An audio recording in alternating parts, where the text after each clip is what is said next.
যে যে যার প্রাণ নিয়ে পালাও। রাজার পাগল হাতি আমাদের গ্রামে ঢুকে পড়েছে। আমার এই অপরূপ বিজয়নগর রাজ্য 7টি নদী আর 12টি পর্বত শ্রেণী জুড়ে বিস্তৃত। মন্ত্রীগণ, আমার সবচেয়ে বড় গর্ব হলো আমার রাজকীয় হাতিশালা। 10,000 সুপ্রশিক্ষিত হাতি আমার এই সুবিশাল সেনাবাহিনীর মূল চালিকা শক্তি। এই 10,000 হাতির মধ্যে আমার সবচেয়ে প্রিয় হলো গজরাজ।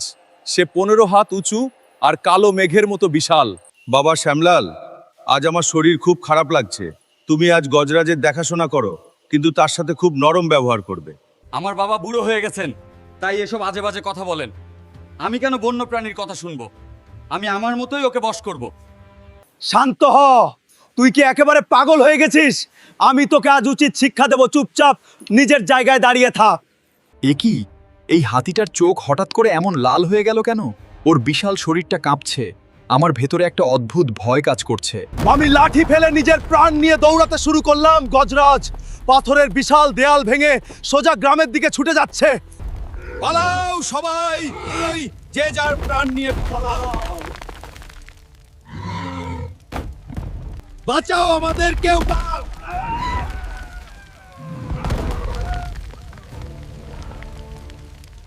আমাকে যে কোনো মূল্যে ছুটে গিয়ে মহারাজ বিক্রমাদিত্যকে খবর দিতেই হবে, না হলে আজ আমাদের গ্রামের একটা মানুষও জ্যান্ত বাঁচবে না। মহারাজ, আপনার সবচেয়ে প্রিয় হাতি গজরাজ পুরোপুরি পাগল হয়ে গেছে। সে আমাদের পুরো গ্রাম। বীরসিংহ, তুমি এখনই আমাদের শীর্ষ 500 সৈন্য নিয়ে গজরাজকে ধরে আনো, কিন্তু মনে রেখো তাকে যেন কোনো আঘাত করা না হয়। আপনার আদেশ শিরোধার্য মহারাজ। আমি আমার সেরা 500 সৈন্য নিয়ে এখনই রওনা হচ্ছি। একটা হাতিকে বন্দি করা আমাদের জন্য খুব সাধারণ কাজ। আমরা শক্তিশালী যোদ্ধা, আমাদের হাতে ধারালো অস্ত্র আর মজবুত দড়ি আছে। আমি খুব দ্রুতই গজরাজকে শিকলে বাঁধে মহারাজের সামনে হাজির করব। কিন্তু যখন আমরা গজরাজকে সচক্ষে দেখলাম, তখন আমাদের সবার বুক ভয়ে কেঁপে উঠল। ও তো কোনো সাধারণ হাতি নয়, ও যেন সাক্ষাৎ যমরাজ। ভাঙা ঘরবাড়ি আর উপড়ানো গাছের মাঝে ও একটা জ্বলন্ত পর্বতের মতো দাঁড়িয়ে আছে। ওর দুই চোখ থেকে যেন ভয়ঙ্কর আগুনের স্ফুলিঙ্গ বেরোচ্ছে। ভয় পেও না কেউ, তোমরা সবাই সাবধানে চারদিক থেকে এগিয়ে যাও। বড় মোটা দড়ি দিয়ে ওকে চারপাশ থেকে শক্ত করে বাঁধার চেষ্টা করো। আমার সৈন্যরা দড়ি দিয়ে ওকে চারপাশ থেকে বেঁধে ফেলেছে। গজরাজ তো বিন্দুমাত্র নড়ছে না। মনে হচ্ছে আমরা এই দানবকে সত্যই বন্দী করে ফেলেছি। একই, ও তো এক ঝটকায় আমাদের সব মোটা দড়িগুলো সুতোর মতো নিমেষে ছিঁড়ে ফেললো। এই হাতিকে আমাদের সাধারণ দড়ি দিয়ে বাঁধা অসম্ভব। পালাও সবাই, যে যেদিকে পারো নিজের প্রাণ নিয়ে পালাও। গজরাজ আমাদের দিকেই তেড়ে আসছে। গজরাজ আমাদের প্রায় 2 ক্রোশ তাড়া করে নিয়ে এলো। আমার অনেক সৈন্য মারাত্মক আহত হলো। আমি নিজে কোনো মতে আজ প্রাণে বেঁচে ফিরেছি। মহারাজ, আমাকে ক্ষমা করবেন। আমরা গজরাজকে কিছুই করতে পারিনি। সে অসাধারণ শক্তিশালী এবং প্রচণ্ড ক্রুদ্ধ। সেনাপতি ব্যর্থ হওয়ায় আমি আজ ঘোষণা করছি, যে এই পাগল হাতিকে বশ করবে তাকে অর্ধেক রাজত্ব দিয়ে আমি কি করব? আমার ওই হাতিটা কোনো অপরাধ করেনি। ও হয়তো খুব কষ্টে আছে। ওর এই কষ্ট আমাকে দূর করতে হবে। সেনাপতি মশাই, আমাকে মহারাজের কাছে নিয়ে চলুন। আমি ওই হাতিকে শান্ত করে আবার হাতিশালায় ফিরিয়ে আনব। তুমি একটা সাধারণ রাখাল ছেলে, তুমি কিভাবে ওই সাক্ষাৎ যমরাজকে বশ করবে, যেখানে বিশাল বাহিনী ব্যর্থ হয়েছে?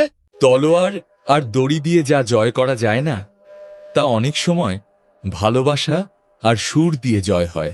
ছেলে, তোমার সাহস দেখে আমি মুগ্ধ, কিন্তু গজরাজের সামনে যাওয়া মানে নিজের মৃত্যুকে ডেকে আনা। মহারাজ, মৃত্যু তো সবারই হবে, কিন্তু একটি নিরীহ প্রাণীকে যন্ত্রণার হাত থেকে বাঁচানো অনেক বড় পুণ্য। তোমার চোখে আমি এক অদ্ভুত শান্তি দেখতে পাচ্ছি। ঠিক আছে, আমি তোমাকে অনুমতি দিলাম। ঈশ্বর সহায় হন। চারদিকে শুধু ভাঙাচোরা ঘরবাড়ি আর আগুন। গজরাজ রাগে সবকিছু ধ্বংস করেছে। আমাকে ওর কাছে পৌঁছতেই হবে। আমি দূর থেকে দেখলাম গজরাজ কালো পাহাড়ের মতো দাঁড়িয়ে আছে। ওর চোখে এখনো রাগের আগুন। ভয় পেও না গজরাজ, আমি তোমাকে কষ্ট দিতে আসিনি। আমি শুধু তোমার ভেতরের ওই আগুন নেভাতে এসেছি। গজরাজ আমাকে দেখতে পেয়েই কান ফাটানো গর্জন করল।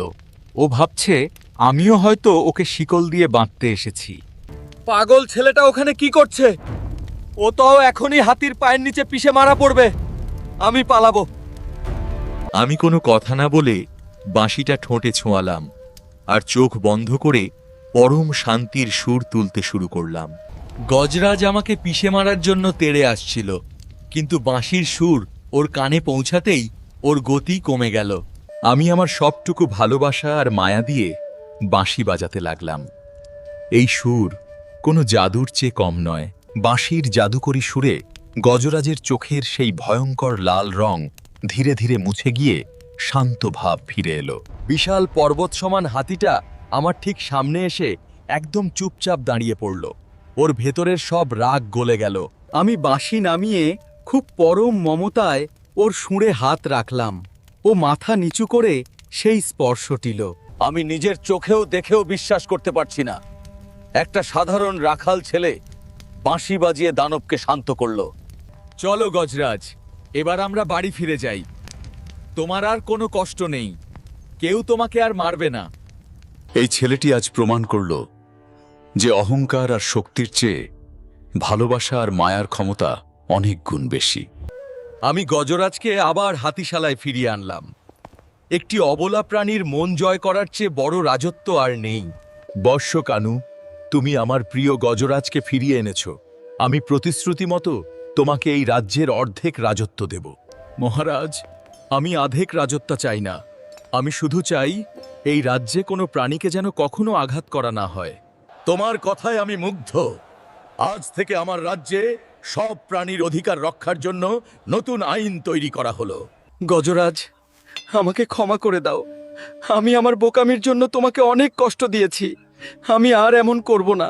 গজরাজ তার বিশাল সুর দিয়ে আমাকে আলতো করে ছুঁয়ে দিল। সে তার বিশাল হৃদয় দিয়ে আমাকে ক্ষমা করেছে। শ্যামলাল ভাই, প্রাণীরা কথা বলতে পারে না, কিন্তু তারা ভালোবাসা বোঝে। তুমি ভালোবাসলে তারাও তোমাকে অনেক ভালোবাসবে। কানু, আমি তোমার কাছে চিরকৃতজ্ঞ। আজ থেকে আমি গজরাজকে আর শিকল দিয়ে বাঁধব না, তাকে বন্ধুর মতো রাখব। মহারাজ, ভয়ঙ্কর খবর আছে। প্রতিবেশী রাজা নদীর জলের মিথ্যা অজুহাতে বিশাল সৈন্য নিয়ে আমাদের রাজ্য আক্রমণ করতে আসছেন। মহারাজ, তারা আমাদের কোনো কথা শুনবে না।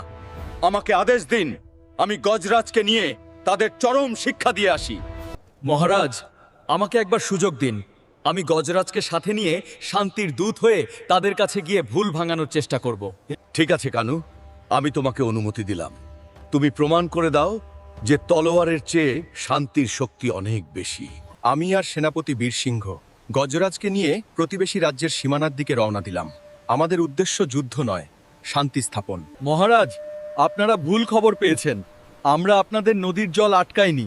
যুদ্ধ কোনো সমাধান নয়, দয়া করে ফিরে যান। কানুর শান্ত কথা আর গজরাজের বিশালতা দেখে প্রতিবেশী রাজা তার ভুল বুঝতে পারলেন এবং বিনা যুদ্ধে ফিরে গেলেন। কানু, তুমি আজ আমার চোখ খুলে দিয়েছ। আমি একজন যোদ্ধা হয়েও আজ বুঝলাম শান্তির চেয়ে বড় কোনো জয় নেই। মহারাজ, আমাদের জয় হয়েছে কানুর বুদ্ধিতে। প্রতিবেশী রাজা ভুল বুঝতে পেরেছেন এবং আমাদের মধ্যে এক নতুন শান্তি চুক্তি হয়েছে। কানু, তুমি শুধু গজরাজকেই শান্ত করনি, তুমি পুরো রাজ্যকে এক ভয়ঙ্কর যুদ্ধের হাত থেকে রক্ষা করেছো।